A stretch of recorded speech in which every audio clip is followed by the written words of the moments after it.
The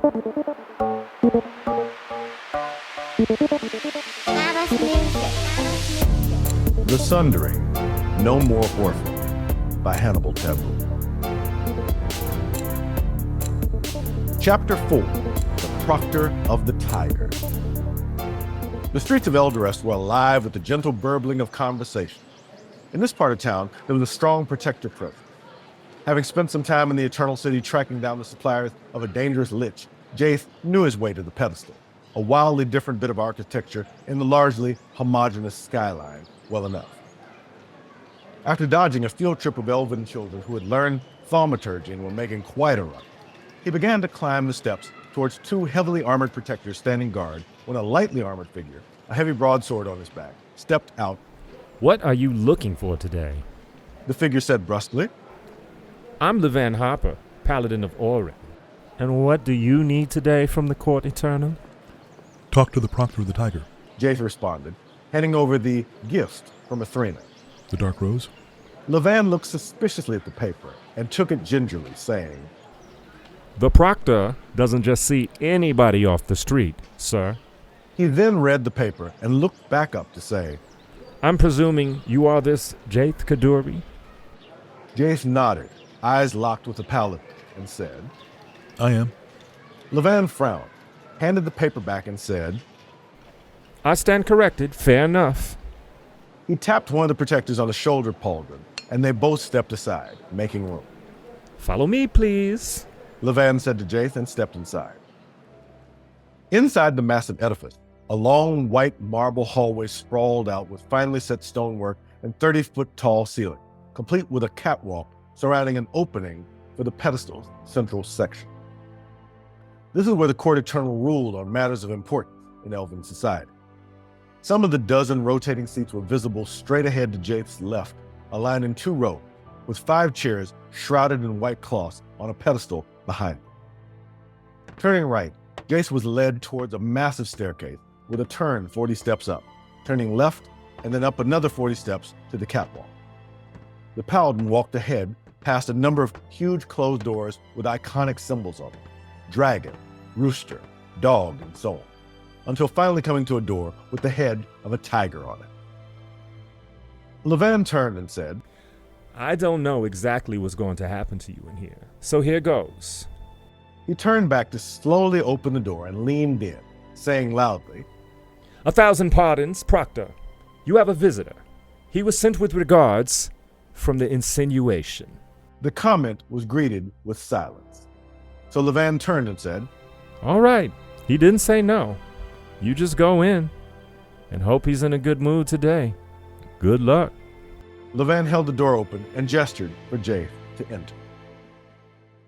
With a sigh, Jace stepped into the doorway to see an outer office like a reception area. The entire room was completely trashed, with crumpled spell scrolls, broken potion bottles, and a variety of broken furniture and detritus everywhere. Pictures of an elven family hung askew on the wall, and there were marks like a staff of some sort smashed in parts of the wall as well. A desk there was smashed in half and lying in pieces, with a chair behind it overturned. Jace did note, with some surprise, signs of Azizium, a very rare element that could be used in exchange for any material component in a spell, jammed in space. He recognized it from its specific eldritch glow. There was a brick of it underneath some wooden planks, more than Jace had ever seen in one place at a time. On the far side of the room, a finely made wooden door was ajar, with a darkened room behind that and occasional sparks of light visible. Jace continued on to the second door, pushing it open and seeing another room coated in debris with a massive oaken desk dominating the space. Behind the desk, illuminated by 4 floating spheres of white light, sat a tall, bald-headed elf with the tattoo of a blood-red rose on his forehead. He had a pair of goggles on and was fiddling with an arcane tool and tweezers, examining a green metal ball with the letter B emblazoned on its side. He had a scale mail shirt on and sweeping purple sleeves and shoulder pads, seemingly floating of their own volition. The elven man didn't even look up as he said, "What?" Jace stepped closer and said, "I have information about the Alabaster Assembly." The elven man stopped, set the tweezers and arcane tool down, and turned to look at Jace, a gaze with enough intensity to bore a hole through a mountain. He asked, What do you mean, young man? knowing how old members of the Court Eternal might be.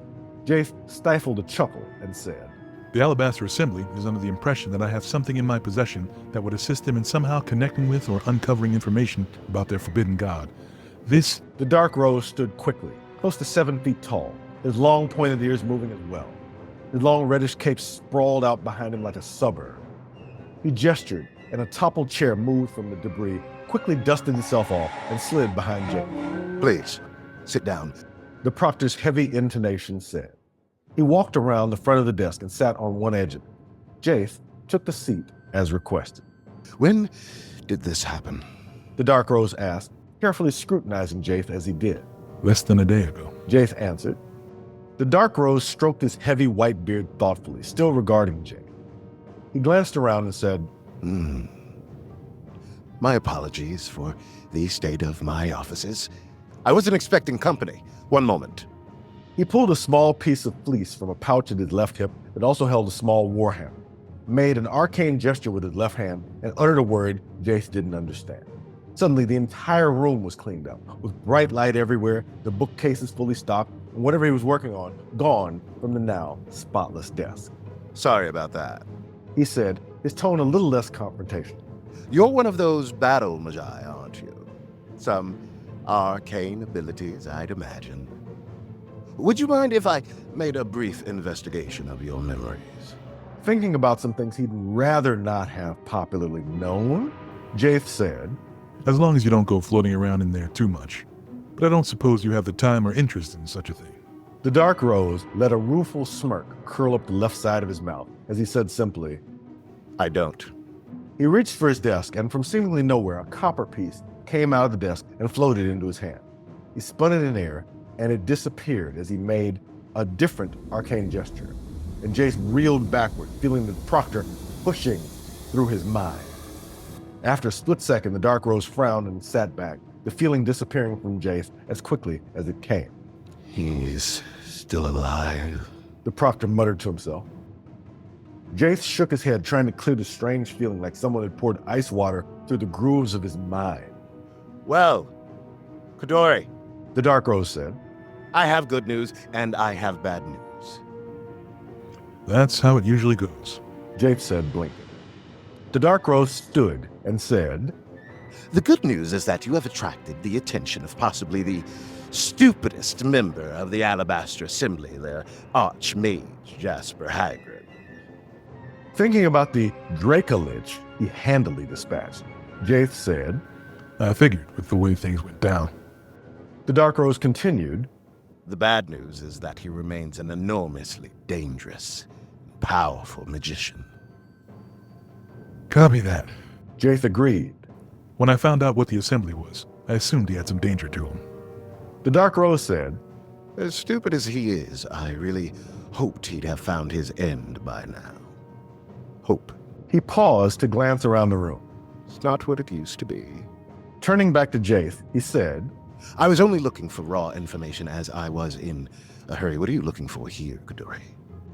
Our introduction was not the best, and he attempted to kill me. Jace said, I would like to figure out what I need to do to dissuade or eliminate him. As for future interactions, knowing that he's the dumbest does give me some hope that this won't escalate in a manner that I won't find pleasing. Well, The Dark Rose frowned. he is the third most powerful magician on River Run. Unfortunate. Jace responded, Luckily, the second most powerful magician never leaves their accursed island, The Dark Rose said, walking back around the back of his desk. and the most powerful of them doesn't normally care about much of anything. I honestly hoped they'd all just have the common decency to die in exile, but that was clearly too much to ask. All right. He's not going to give up because the thing he's looking for, that idol to the ivory betrayer that he believes you have stashed away, would make him be considered less of an idiot than the facts clearly indicate. He's looking for approval because no one else believes it still exists. I'm curious how he found out about it and how Heartaker got it in the first place. What politics are at play there? The fact that you inherited this green dragon's horde is of no importance to me or to the court. But if this idiot found out what you have, others might be able to as well. How many others would have interest in this object, though? Jace asked. Anyone in the court would be interested in destroying it to be thorough in wiping the ivory betrayer from the face of the plane. The Dark Rose replied casually. Despite the fact that destroying such an artifact would be very costly, and that where it likely is can't be founded by any arcane practitioner, and no one but you can access it. It's probably safe and sound where it is. The Bank of Davia cannot be coerced, cannot be changed, so that's all fine. I still have to deal with this Jasper pushing me into surrendering it. Jace frowned. The Dark Rose let loose a laugh, a very surprising sound given his demeanor thus far. Him? You can break him. He's stupid. He might be 1,100 years old, and he's probably the youngest person on River Run, and not the sharpest blade in the armory. Either you deceive him somehow, replicate it somehow that's convincing enough to fool a fool, or you move him into a position where your axe can do what it does. I? Or we? Jace asked hopefully. Another rueful smirk. As much fun as it would be to kill Jasper, I am burdened with other obligations demanding my time. Jace shrugged. Perhaps you have an associate that is not. The Dark Rose cocked his head to the right and considered that. He reached toward the desk, and a sending stone drifted up into his hand from nowhere. Take this, He said, offering it to Jace. I've got an idea on a couple of people who might be interested in this, but I'll have to reach out to them.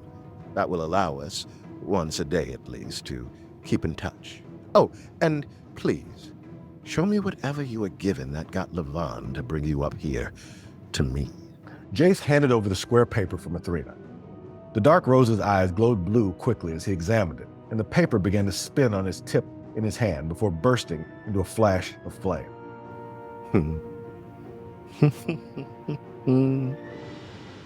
She packed an illusion in here with us. The Dark Rose chuckled mirthlessly.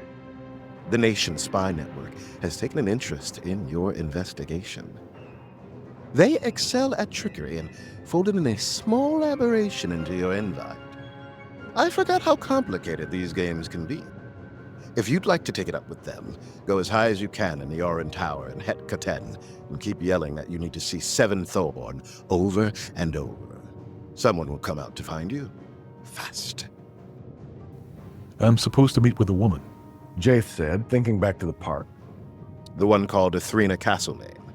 The Dark Rose asked. That was likely not her name. I'm aware of her operations around Elderest and even in Jabari. You can go to her, or go straight to the top. Never hurts to make friends. Jace smiled. And the higher ones are not usually the ones who undertake endeavors themselves. A valid point. The Dark Rose conceded. You are indeed crafty, Jace Kadore. Jace stood up and said, I don't want to take up any more of your time, and I very much appreciate the information you were able to give me. The Dark Rose nodded. Everything is, I will say, a favor of the court. However, if you do find out more about the Assembly's activities, please visit the Proctor of the Dog or one of our 3 High Magistrates. One of them will be very interested in any information about this. The magistrates, Carlos Chan, Adisa Gray, or Romy Lopez, are likely easier to reach than a proctor. I had a chance to kill Jasper 700 years ago, a bit before the nation was founded. I didn't, but I should have. Jace smiled and said, If the opportunity presents itself again, please do take advantage of it. The Dark Rose came over to kind of escort Jace out and said, Even as stupid as Jasper is, he'd never get anywhere near any proctor. I do wish you success in this effort, as it would do great benefit to the elves, and I will pass along what we discussed to the High Magistrates. Strike true, Jaith Kadori. He held out a hand and Jaith shook it in reply. I do like making friends. Thank you. And good day. Jaith walked back out of the reception office, which now was likewise completely immaculate. The brick of Azizium nowhere to be seen. All the furniture back in one piece, and every broken thing gone from sight. He stepped out into the hall, and Levan jumped in surprise. He didn't kill you? Levan said, Okay, good. Let me walk you out. Let's not push our luck. Levan walked Jaith back out of the pedestal, and Jaith glanced over toward the park, deciding on meeting Athrena after all.